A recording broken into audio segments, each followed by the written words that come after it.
Well, this chapter is really fascinating this week, this discussion. And it's going to be a long lecture. It's going to be in two this time because there's just so much material to get through. But it's so terribly important. And so for the next 3 weeks, what we're going to be doing in three different chapters is investigating how our ideas create and affect our relationship to the environment. And this chapter really is looking at the ideology of environmental domination, not denomination, but domination, the control of the environment. And that's a very powerful ideology in Western thought. We talked about manifest destiny a few weeks ago, and the idea that those Native Americans just weren't doing anything with the land; they weren't using it in a way that Western ideas of domination of the land thought that it should be, and so it was God's manifest will and the destiny of the white colonists that they would take over the land away from these poor primitive people who just didn't know how to function with it properly. So that's where that this idea is of domination is so powerful, and this we're going to explore where those ideas began this week. And this is the beauty of sociology. You're going to peel the onion and look at maybe areas that you never thought of having any relationship to the environment, such as religion and gender, those types of things, and particularly with domination of the environment. So we're going to look at where those origins came from. They're so deeply embedded in Western thought, in what we're told, in what we learn, in what's passed on, that we rarely have an opportunity to really think them through with critical thinking or understand their origins. And that's what we're going to be doing. So the other point to remember here is that in the beginning of the 20th century, nobody was worried about the environment. Nobody thought about it. Nobody thought that the desire for more and more, the demand actually, as your text puts it, for more and more resources was a problem at all. It was just, let's build more cars and, make more stuff. So,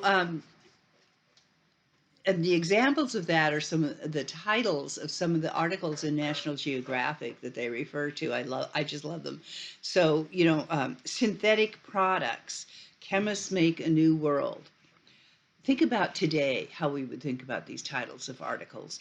Coal, prodigious worker for man. Now, of course, it's man who works in incredibly awful situations and environments for the coal, to get the coal up, not the other way around, but you get the point of the title. And then this is my favorite, the automobile industry, a revolutionary art. I never thought of the automobile industry as being an art, but that's how it was. That was one of the ideas, one of the ideologies of that time period. But here's where it shifted, was in the 1960s. People started becoming a bit more conscious in the 1960s. And, you think of hippies and great music and all of that, and that was all there for sure. But what it was and what it's properly called is the Cultural Revolution. And it pretty much started in America, but it was a worldwide youth movement, really, of seeing some of the real serious problems that we were living in and having. The Vietnam War certainly was a big part of that. Race was a huge part, racial inequality. That's when the second wave of feminism began. So it was this huge thing that occurred, and out of it came this idea of, oh, wait a minute, we live on a planet, and certain things that we take for granted, like petroleum, are finite. And so the titles, even in the National Geographic, started changing, reflecting this new cultural awareness. So they were things like African wildlife, man's threatened legacy. These are ones we could hear we would relate to today, hearing as titles of articles. Pollution, threat to man's home. And then Can the Tall Grass Prairie Be Saved was another title. So why? Why did those articles change titles and content? Because a different ideology had begun. So we were going to look now at how ideology in ecological dialogue actually works. The first thing you have to do is to consider the ideological circumstances that make domination of the environment even thinkable and tolerable. Okay. They were beyond thinkable and tolerable before this all started changing. They weren't just tolerable, they that was considered desirable, right? So then the second thing you have to look at is you have to explore the ideological circumstances that make such conditions and such dominations increasingly thinkable and intolerable and increasingly, I'm sorry, you have to think about what shifted. So what ideological circumstances made such conditions and dominations increasingly, as we learn more, unthinkable and not tolerable? We're shifting from thinkable and tolerable to now in this second phase, we're going to look at what shifted to make our attitudes and ideas about that change. And then, and that we're going to focus on the social origins of that change from, oh, it's okay to, no, it's not okay, what we're doing to the environment. And then the third thing is to investigate the social origins of the categories we use to understand nature and the environment. So the categories are going to become important, as you see, and those are the ones that I'm saying that you probably never really, most of us, until you are forced to in a class or something, think about these things. Some of us do. I'm sure some of you have, but maybe not to this extent on making the connections. So that's what we're going to do here. So we're going to explore the first of these approaches, the dialogue of environmental dominations and its origins. And that's exactly why you're reading Ishmael, right? I hope you're seeing that connection with environmental domination, the ideologies of environmental domination versus the ideas of non-domination of the environment. And in particular, we're going to look at the three traditional Western patterns of thought that have mainly given us the rationale for the idea of domination. Okay. Three traditional Western patterns of thought that have given us and supported the idea of domination. Now, what are they? Christianity, individualism, we've talked about individualism in the previous chapters, and heteropatriarchy.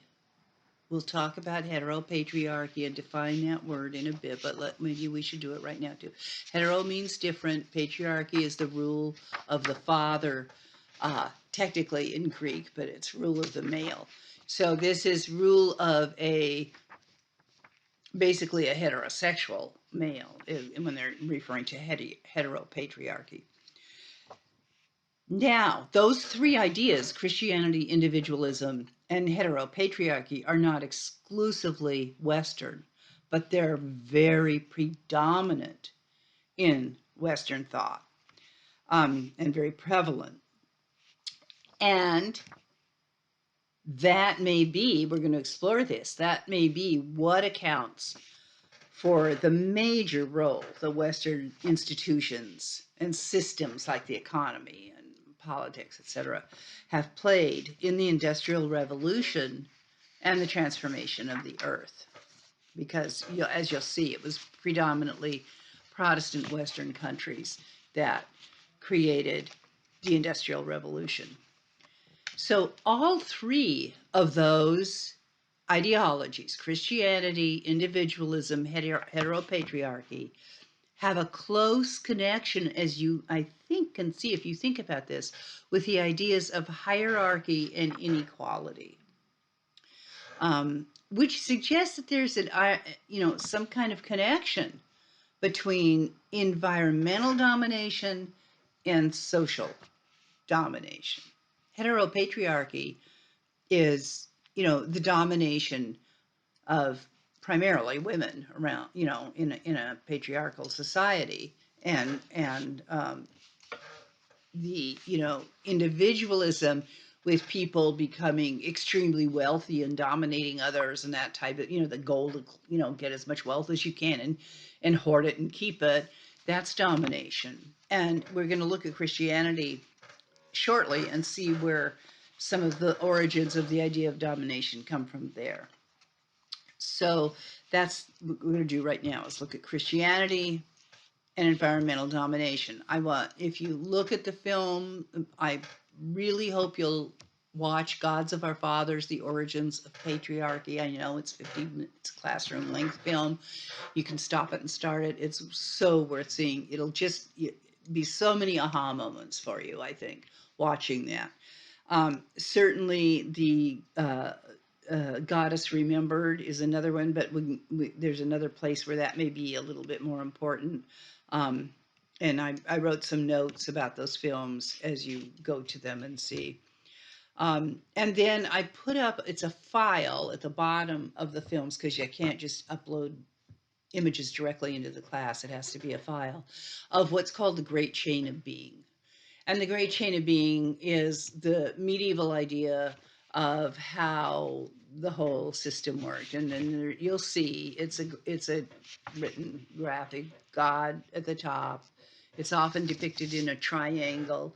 God at the top, man, yes, man, not woman, next, then woman, then children, then animals, then plants, then rocks and minerals. It's all there. You'll see it when you look at the graphic. And you can Google that too.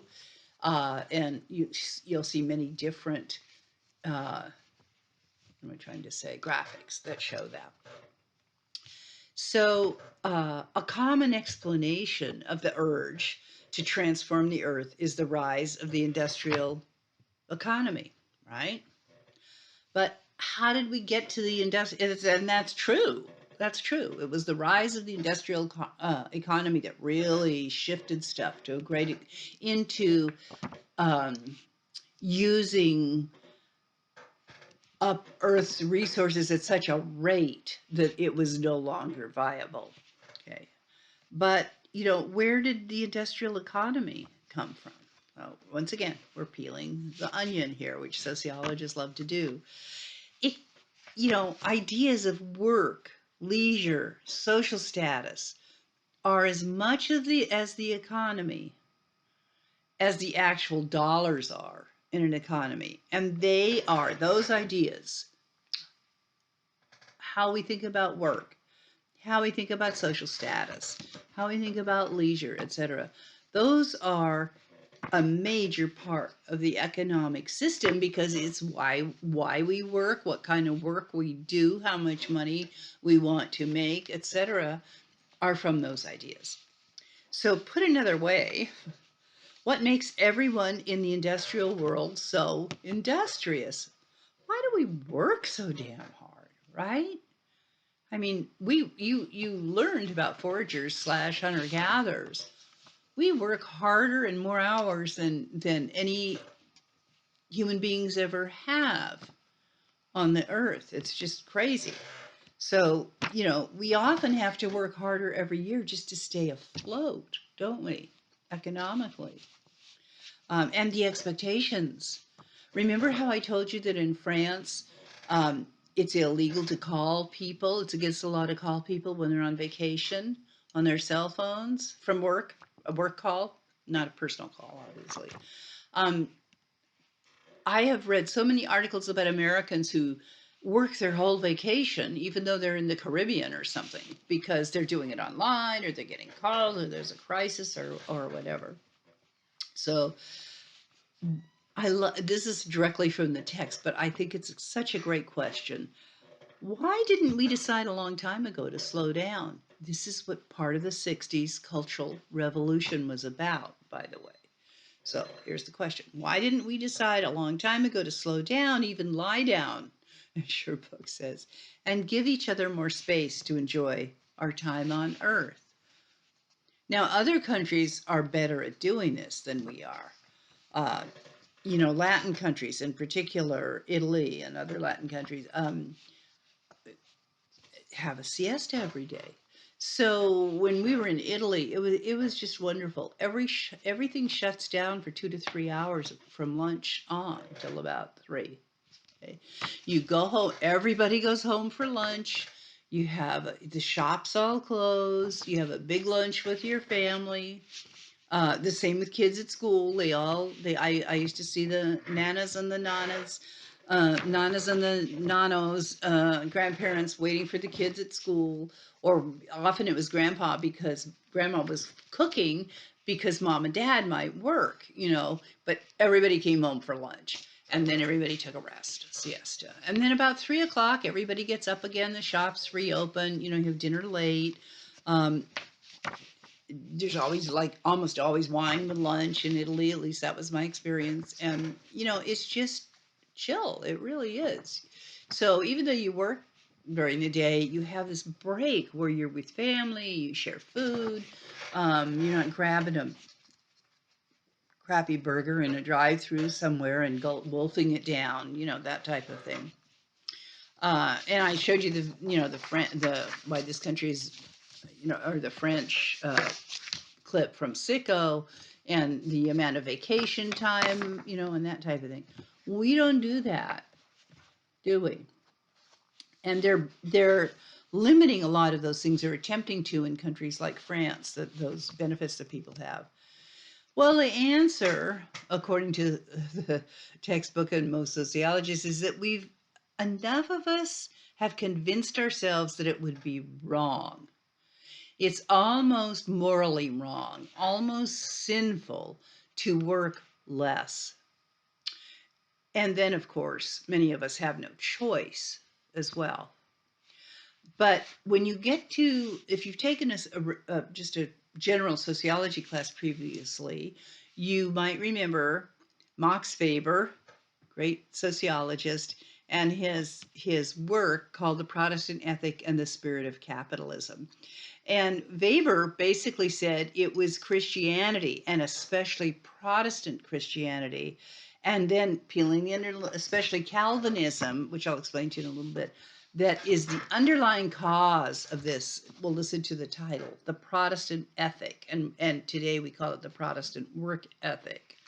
Okay, so what happened was, and Weber grew up in a Calvinist family, and so,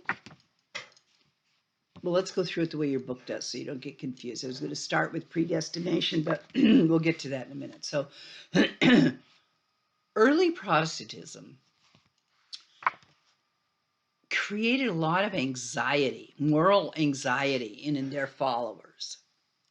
Because don't forget, the first Christian religion until Martin Luther, so for the first, 1,400 years or 1,500 years, whatever it was Catholicism. That was the only, well, in the Eastern Orthodox churches too, as well, but Catholicism generally. And you could literally buy your way out of,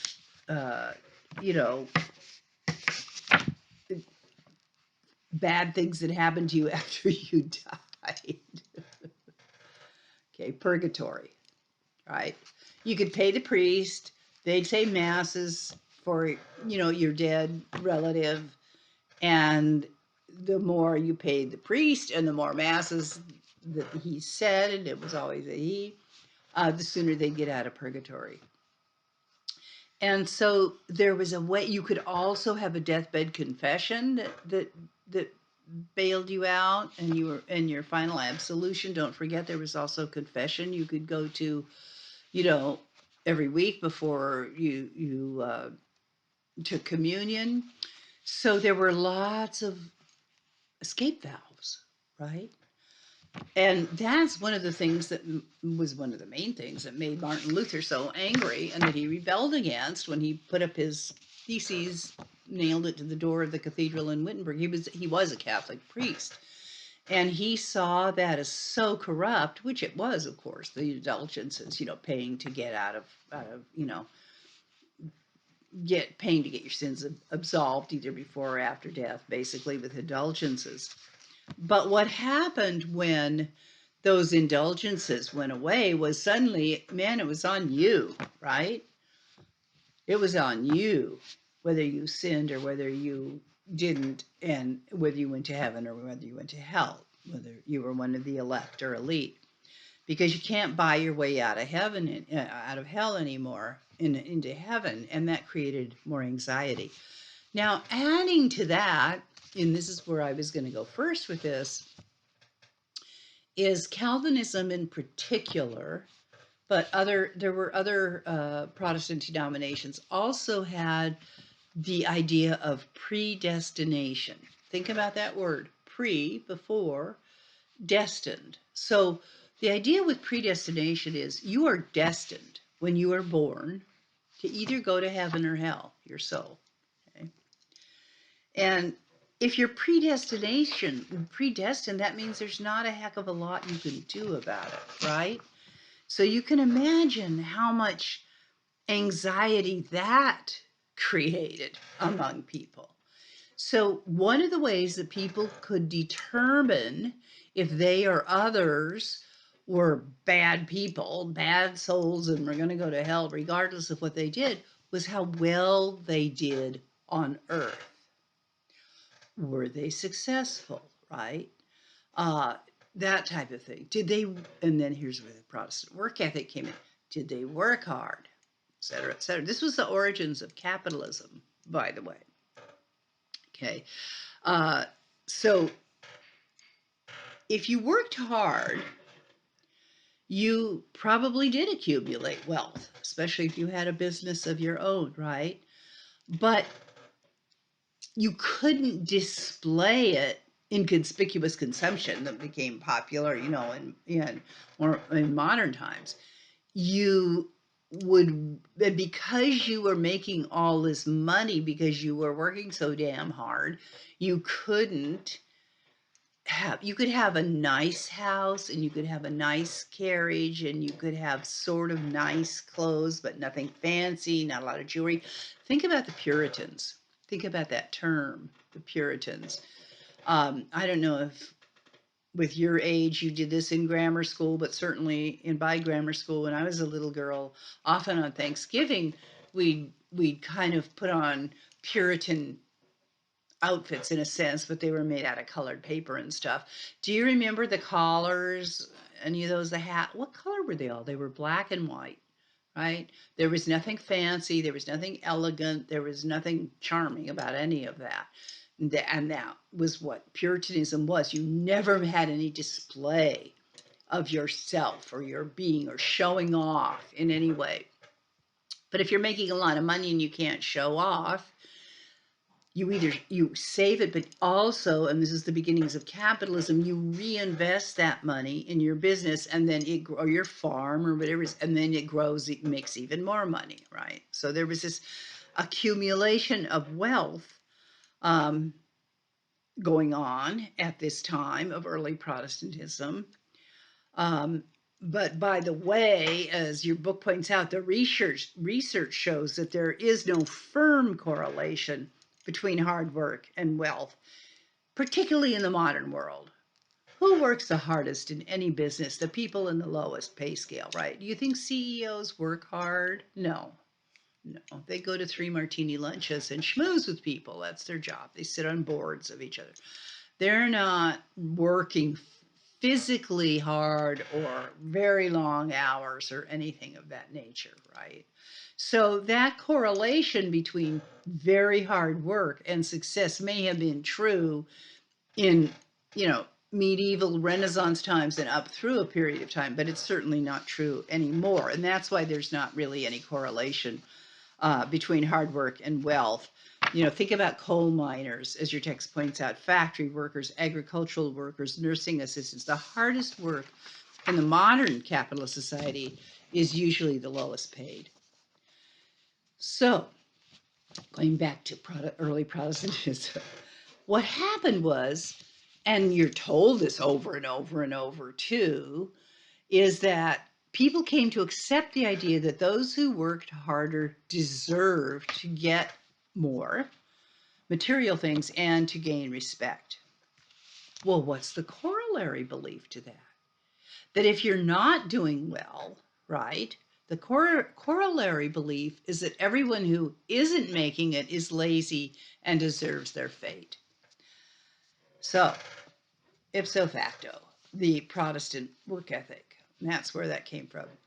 So the history of capitalism actually supports Weber in his analysis of this, because capitalism first arose in countries with large populations of Protestants, like England and Scotland, the US and Germany.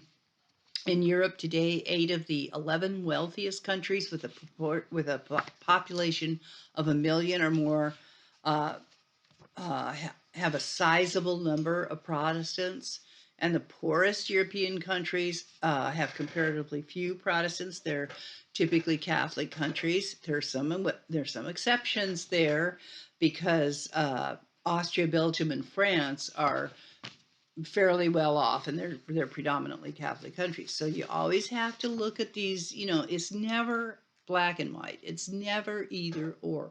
There are trends or directions or underlying ideologies that create these things. So modern capitalism, of course, spread beyond its original boundaries, right? And it is spread beyond Christian countries. There are Muslim countries today that are very, very wealthy. Well, that's a great example, except that's because of a natural resource, which is oil. It's not because of a huge work ethic, right? And of course, once again, the people benefiting most from the oil in many Muslim countries, Saudi Arabia, Qatar, for instance, are the people who own the means of production, not the people working to produce the oil or anything. And then if you look at Buddhist Japan, there's an example of where it's certainly not a Christian ethic to work hard. They work incredibly long hours in Japan. So you have to, once again, you could see a trend or an underlying thought process, but it isn't set in stone or black and white. So now what's happened is that what is being called a secularized ascetic rationalism. So people are no longer preaching necessarily about Calvinism and Protestantism and that hard work based on a religious idea, but just the idea of this hard work, and you're a failure. If you're a failure, it's because you don't work hard. That has taken over even in a secularized society. And the original religious roots are kind of forgotten about.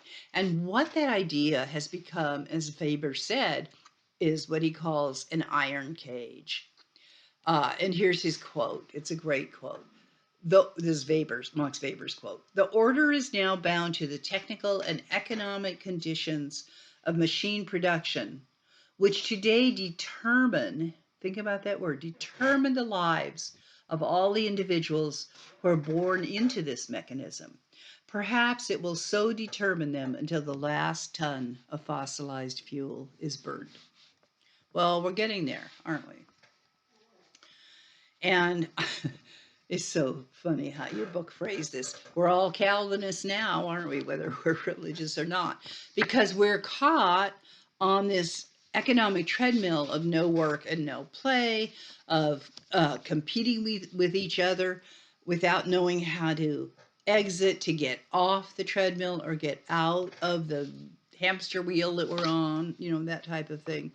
And I really want to mention that they mentioned that the 1960s was an exception.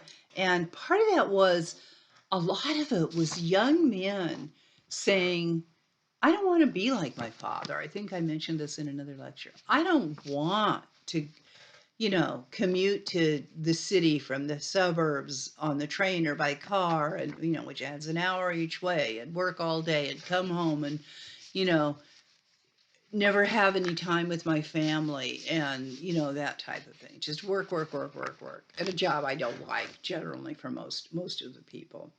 So that was starting that revolution away from that a bit. But we're most of us today are still caught in that trap, right? So the moral parallels. Now we're going to look at the moral parallels of Christianity, science, and technology. Now, as you might imagine, Weber wasn't the only sociologist to investigate where these ideas and the things that have happened that got us to where we are today with the environment came from. And so he was the first, and certainly the longest ago. But as they're talking now about Lynn White's ideas, um, he wrote a paper called "The Historical Text." Excuse me, "The Historical Roots of the Ecological Crisis." His basic argument, Lynn White's, is that environmental problems can't be understood apart from the Western origins of modern science and technology, which in turn derive from, as he put it, distinctive attitudes towards nature that are deeply grounded in Christian dogma.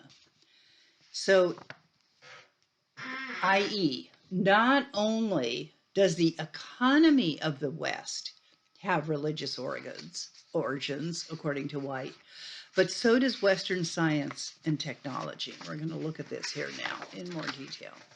Now, of course, once again, many other cultures laid the foundation stones of science, especially China and the Muslim countries, before the Western countries did. When Western countries were in the Dark Ages and burned all the books in all the libraries and that type of thing, Asian countries and Muslim countries were, charging ahead with science. But by the 13th century or so, Europe was becoming the world scientific leader. You have Newton, Galileo, Copernicus, and Lynn White placed particular emphasis on the development of what he called the powered machines. So there was a new kind of plow that they talk about in the book that used 8 oxen instead of 1 or 2. And as you can imagine, with that much, it's like horsepower, right, in a car or in a vehicle. Man, it could cut deeper, faster, etc. And your book doesn't mention this, but I want to explain something very important to you here. Horticulture, the planting of seeds and moving from foragers to sedentary people in settlements that planted their food where they were, started about 10,000 years ago. And this all happened in the Middle East. Okay. Started about 10,000 years ago.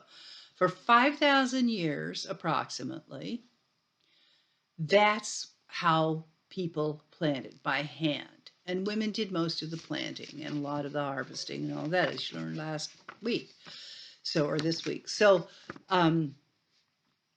it was horticulture. The term agriculture started with the invention of the plow. Now you'll see many books, you'll hear many references to agriculture starting 10,000 years ago. That's okay. From a social science perspective, from anthropology and sociology, it's not really correct because it was horticulture the first 5,000 years ago, 10,000 to 5,000 BCE, and then 5,000 with the invention of the plow. Everything changed. The original plows were powered by men, right? Men have much more upper body strength than women. It's hard to push a hand plow through the soil, especially wet soil.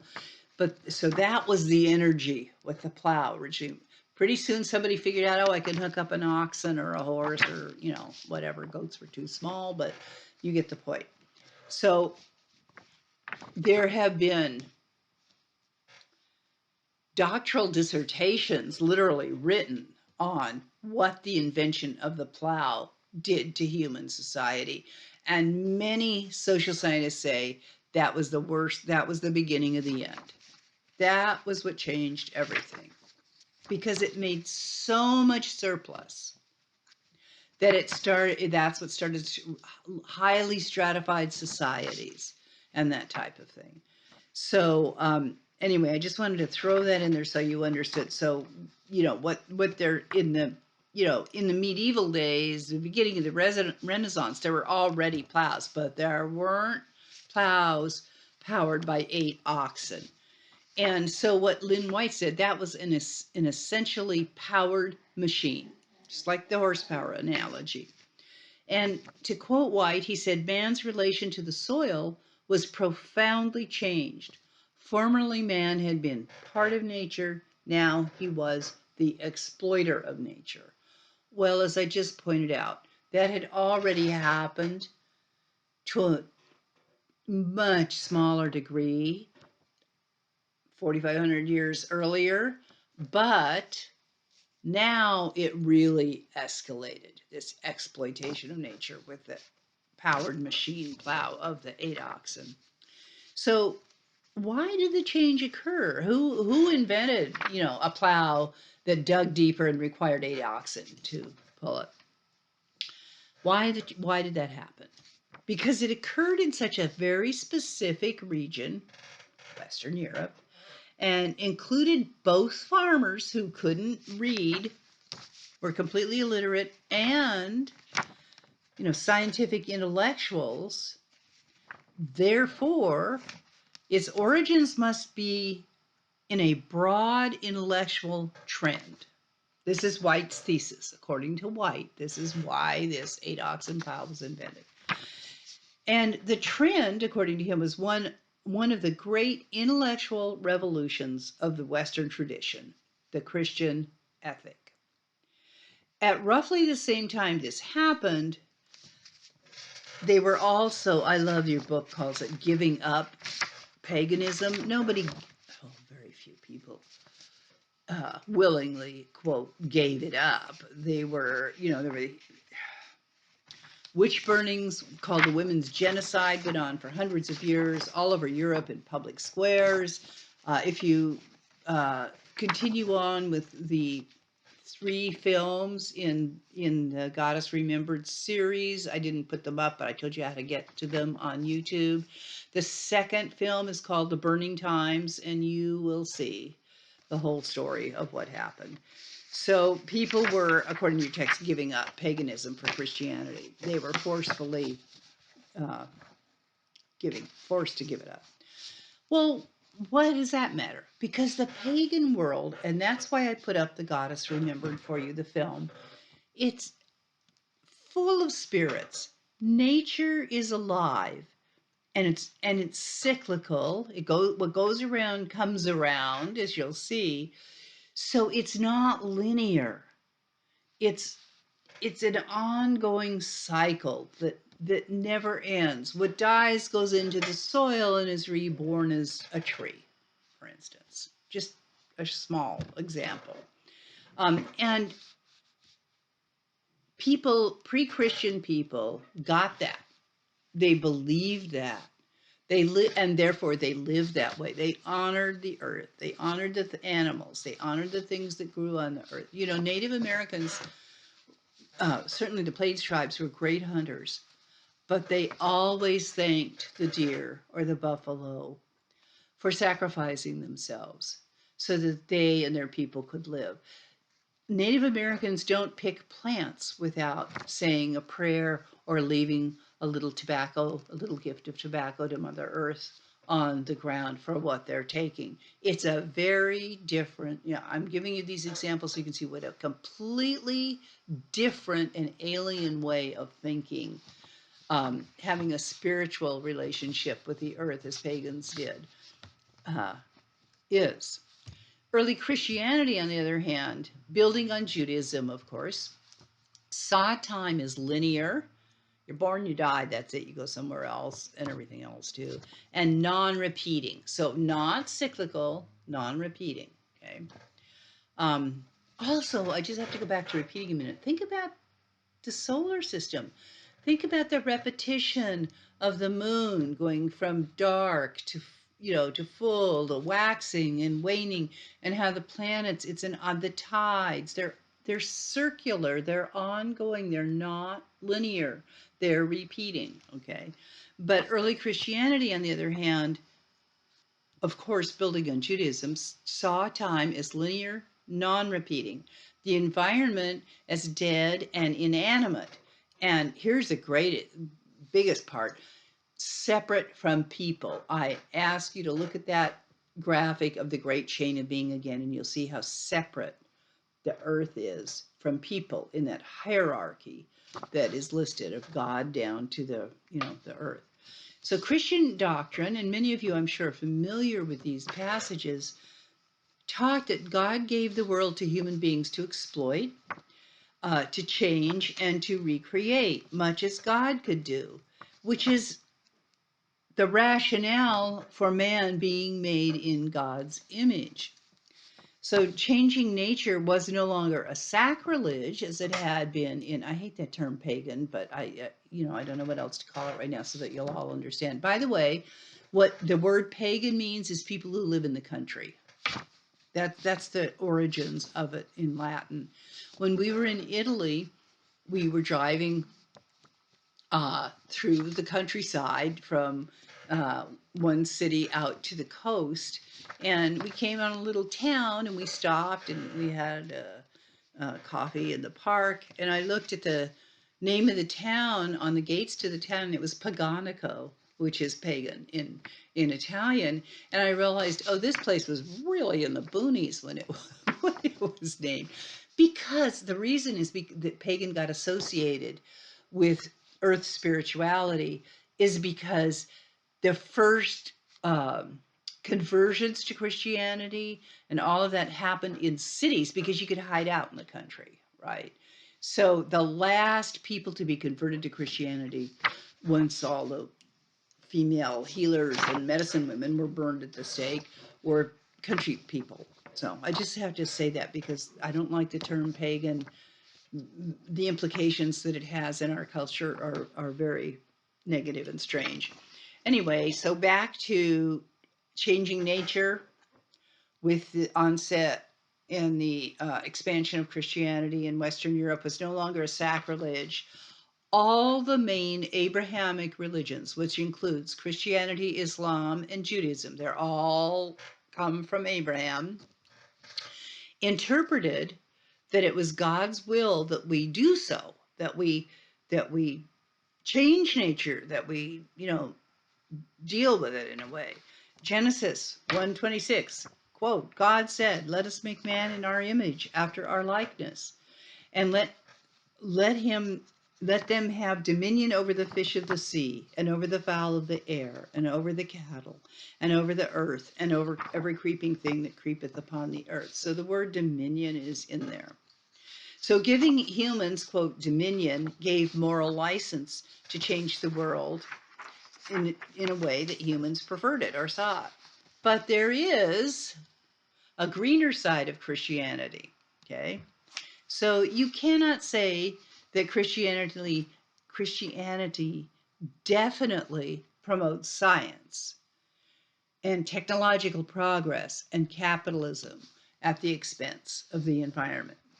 You cannot make that direct correlation because Christians are not the first or only readers of the Bible. Lynn White's connection with Christianity and dominion of the earth is based on the Old Testament. And the Old Testament is revered and read by both Muslims and Jews. So the connection should have been between the Old Testament and the environment. Okay? And he did not make that argument, did he? No, he didn't. He only made it with Christianity. Plus, Christianity itself is not geographically an ideal it is both ideologically and geographically diverse. Because, for instance, White didn't even talk about the Eastern Orthodox Christian Church. Further, Christianity has often been at odds with science. Oh, yes, we're seeing that today, aren't we? But we can go back to Galileo, for example. Or what about evolution? What about certain fundamentalist Christian groups being just not believing in evolution or understanding it? Climate change, that's another, that's another one from today. So, and in the Noah passage, be fruitful and multiply, as your text points out, the animals too were given this right, even before they're mentioned, even before people, to be fruitful and multiply. And then the Rainbow Covenant, which is lovely and is also, I believe it's a Christian environmentalist, name of a Christian environmentalist organization as well. The quote that I have set my bow in the cloud, just rainbow, a token of the covenant between me and the earth. So in those quotations, humans were not the only beneficiaries of the rainbow and the rainbow covenant with God. So from the recent ecological teachings of the Vatican, which is really coming out very strongly in its ecological teachings, to the What Would Jesus Drive campaign, which is Christians, environmental protection is now a religious calling for many Christians. So there is a greener side to Christianity. Green Christianity is growing rapidly. There's the Green Christian Network and the Evangelical Climate Initiative, for example, to name two groups. And as I said, I think the Rainbow Covenant is another one. So what's going on here? Well, more accurately, this is a really key point. The idea of domination and transformation of the environment is a basic philosophy of the West rather than of Christianity, of Western thought, right? But since most Western countries are Christian, the majority are Christian, that's where this connection came from. So, non-Western philosophies and religions of the environment, what are they like? Well, usually they do give recommendations for how humans should act toward the environment that are very, very different from Western thought. But, don't forget, these are ancient as well. And as we'll see, they don't necessarily manifest that way in the modern world. But they tend to promote a more egalitarian relationship with the earth. Humans and earth are more equal. And an acceptance of the environment as it is, not the need to constantly change it and modify it. So in Taoism, there's this concept called Wu Wei, which means non-action. Now, that sounds like it means not doing, but that's not what non-action means. It means, in relation to nature, working with something, working with nature, as opposed to doing something, some action to it. So it means working with nature and not against it. Also, to forget human concerns is a very important concept of Taoism. To get out of your head, get out of yourself, to avoid the inevitable, I love this term, sorrow of materialism. So to not be so grasping, because materialism, from the Taoist perspective, will eventually lead to some kind of sorrow. You can never have enough once you get on that treadmill of materialism and wanting more and more and more. Now, that sounds great, but look at China. China has been very transformed for a very long time by human action.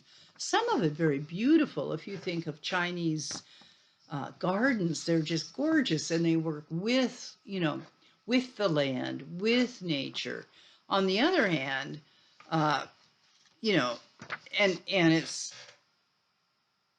this is in Japan and China, historically you have these beautiful gardening traditions that are based on Buddhism thought and Taoist thought. But at the same time, for instance, in China, modern China, man, is that an industrial powerhouse, right? So you have the Three Gorges Dam, one of the most awful things that ever happened to people or the environment, which you can look up Three Gorges. We don't have time to go into it deeply, but it represents accelerating urbanization, industrialization, and the increasing mechanization of agriculture. So now we're done with Christianity, the environment, but you can see the connections are very strong, but there are connections from other traditions as well. I think it's particularly important for us, though, as a Western nation, to think about those ideologies of us as masters of the environment, or it's put here for our use. Everything's here for us. That those are basically ones that are found in the Old Testament, certainly from the Garden of Eden on. So, after the fall in the Garden of Eden. Okay. So now we're going to move on to individualism. So how does individualism contribute to environmental domination? Remember, that was the second concept, ideology we were going to look at. The third is heteropatriarchy. We'll get to that. So here's how. The emphasis on the self over the wider community. And this is the definition of individualism. The emphasis on the self over the wider community that has been and is a central dimension of materialism and self-understanding in the Western tradition. So the emphasis on the self over the larger community is what we're referring to here. And if you do that, if that's the emphasis on the value of the self over the wider community, then it does not recognize or value how interconnected we are to our wider surroundings, both social and environmental. For example, and we've seen this previously, the central way in which we continue to be oriented to individual, human concerns, what that means when we do that is that we ignore the consequences of our actions for wider surroundings and sometimes even for ourselves, which is exactly what we've done, right? We've backed ourselves into a corner environmentally by ignoring the consequences of our actions. It's very unfortunate. We convince ourselves to forget our mutual ties. And what they're referring to there is, yes, mutual ties with other human beings, but also other sentient beings, and also just the planet in general. So in addition, we mostly understand our emphasis on the self in both competitive and hierarchical ways. That's how it manifests in the West, anyways, emphasis on the self. So one of the people who looked at this, one of the social scientists who looked at this was Mikhail Bakhtin, and you probably read that whole part about the carnivalesque body. And this section is called Individualism, the Body, and Ecology. I bet you never thought about how our ideas about the body, our bodies as humans, might affect how we relate to ecology. So the point that Bakhtin made was that individualism deeply influences the way the Western world regards how we're connected to the environment. Individualism is my individual body, right? Your individual body, this case we're in, okay? And so our bodies are, the term he uses, carnivalesque, as in, just, kind of gross and funny and weird, weird things our bodies do, noises they make and all that kind of thing. So, but there's an awful lot of disgust around bodies in individualistic societies. So disgust, embarrassment, shame, to the extent that we do everything we can, not necessarily consciously, it's built into the culture, as you'll see as we go through this, but we try to forget or hide that our bodies perform the same damn functions as other animals, especially other primates and canines and everything else. Okay. So the way we do that is developing this ideology of what's called the classical body, in contrast to the gross carnivalesque body. Okay, and that is a body that is separated from society and nature. So if you think about the modern codes of politeness and privacy, one of the main areas of culture shock when I teach anthropology, and we go around, we were in person in class, and we do it in discussion now about, have you ever experienced culture shock, and what was that around or about? It's very often around bathroom situations, in some cultures, in India, everybody goes out to the fields to defecate together in the morning, In other cultures, it's a hole in the floor or in the ground, And it's not necessarily private. Wow, that is a shock, as you might have experienced, to Western individualistic cultures. I understand that in Japan, people flush the toilet before they use it and after they use it. So that's kind of interesting. Talk about cleanliness and privacy and separation. So bathrooms. So also it's reflected this classical body idea of we're not animals, which of course we are. The cleanliness of our homes and bodies, that overemphasis on it. My God, the amount of commercials that relate to cleanliness, is just unbelievable. And then, and I'm so glad they put this in there, what's called the medicalization of birth and death and all stages in between. It's pretty hard to forget that you're an animal and that you're connected to life in all of its glory and messiness when you are present at a birth, when you are present at a death, not medicalized, not sanitized, right? But what's really happening, okay? And that will happen to you if it's a death. And if you're a woman and you want to get pregnant, the birth will happen to you at some point. It's very, very powerful. And in other cultures, children are present in those events as well in many cases. So we've separated that away from ourselves. And then puberty rites. Think about cultures, Native American cultures and many other cultures that have very public puberty rites so that everybody knows when an adolescent male becomes a man now, he takes upon that role in his society. When an adolescent female becomes a woman, she takes upon that role in her society. It's not all separate and, clean and above nature. It's an honoring of nature. Birth, death, and puberty ceremonies that are real, and people are present for, are honoring nature.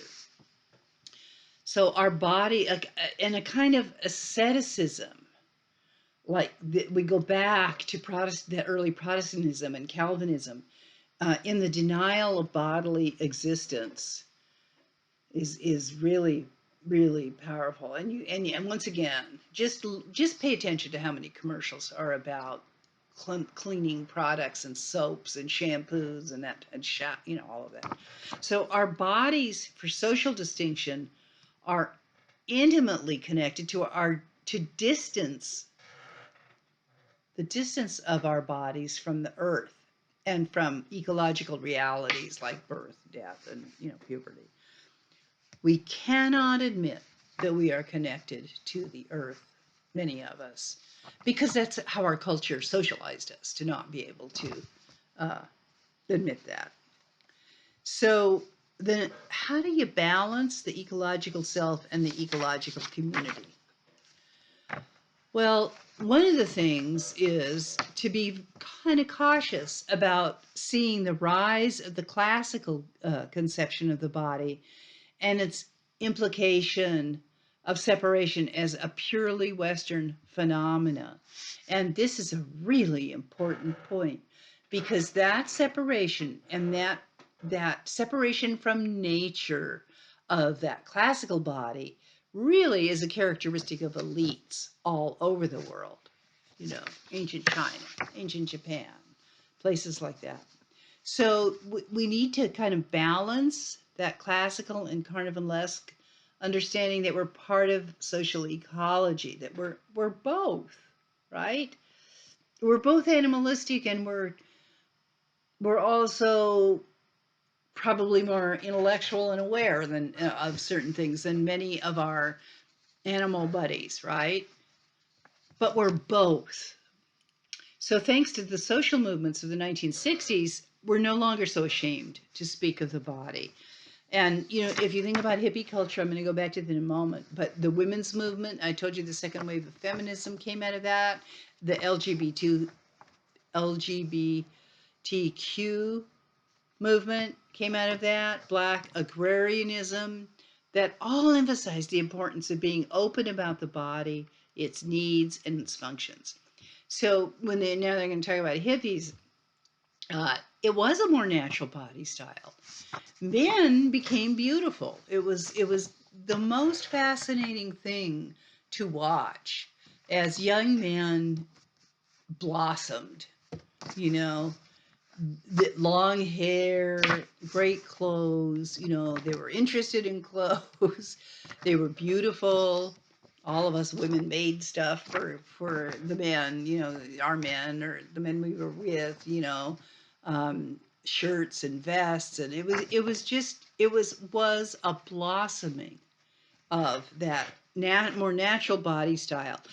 Women, you know, long hair for men, but women stopped getting rid of their body hair. You know, that was kind of the opposite thing that happened. And feminists broke down the sense of shame associated with women's bodies.